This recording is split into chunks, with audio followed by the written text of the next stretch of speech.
अस्सलाम वालेकुम व्यूअर्स, आज हम लेकर आए हैं आप लोगों के लिए बहुत ही टेस्टी और मुंह में माउथ वाटरिंग डिश तवा कबाब पाव, जो बहुत ही टेस्टी बनकर रेडी होता है। इसमें हम डालेंगे लाल मिर्ची पाउडर, कश्मीरी पाउडर, धनिया पाउडर, जीरा पाउडर, काली मिर्च का पाउडर, गरम मसाला पाउडर, चिल्ली फ्लेक्स है और कुटी हुई धनिया है, चाट मसाला पाउडर है और 2 चम्मच इसमें डालेंगे बेसन, चने का बेसन, थोड़ा सी इसमें पीसी मिर्ची डाल देंगे, नमक, अदरक लहसुन का पेस्ट, कटा हुआ प्याज और उसके बाद इसमें डालेंगे हम हरा धनिया से इसका टेस्ट और ज़्यादा बढ़ जाता है। इसमें हाफ़ लेमन जूस डालेंगे और इन सारी चीज़ों को हम अच्छे से एक पाव को भिगा देंगे और भिगाने के बाद उसको डाल के साथ में खूब अच्छे से मिक्स करेंगे। पाव को डालने से ये थोड़ा सॉफ्ट हो जाता है और इसको काफ़ी देर तक हम अच्छे से मिलाएंगे, मिक्स करेंगे ताकि हमारा डोह जो है एकदम सॉफ्ट हो जाए। और अब हम लेंगे तवा कबाब है तो तवे पे ही बनेगा।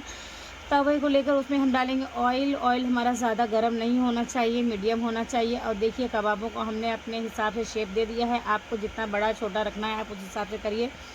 और इन सारे कबाब अब जाएंगे तेल में, इसको हम अच्छे से डीप फ्राई करेंगे और ये कबाब बहुत ही अच्छा बन के रेडी होता है। आप हमारी ये डिश देखेंगे तो आप हमारे चैनल को बिना सब्सक्राइब करे भी जाएंगे नहीं, सब्सक्राइब भी करेंगे, लाइक भी करेंगे, क्योंकि ये डिश जो हमारी बहुत ही अच्छी है। और हमने जितना भी इसमें डिश डाला हुआ है सारी बहुत अच्छी है, सब घर के मसालों में ही है। बाहर का मसाला हम ज़्यादा कुछ भी इस्तेमाल नहीं करते, सब हम घर का ही डालते हैं जो हमारे किचन में मौजूद होता है।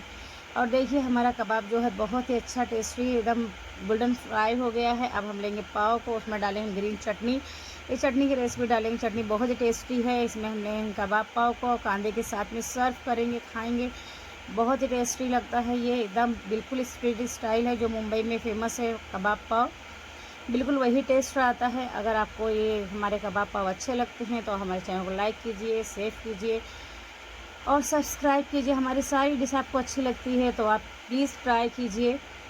और देखिए हम एक अलग से कबाब भी लेके आपको बता रहे हैं, देखिए कितना सॉफ्ट बना हुआ है और बहुत ही जूसी बना हुआ है, बहुत टेस्टी। अल्लाह हाफिज़।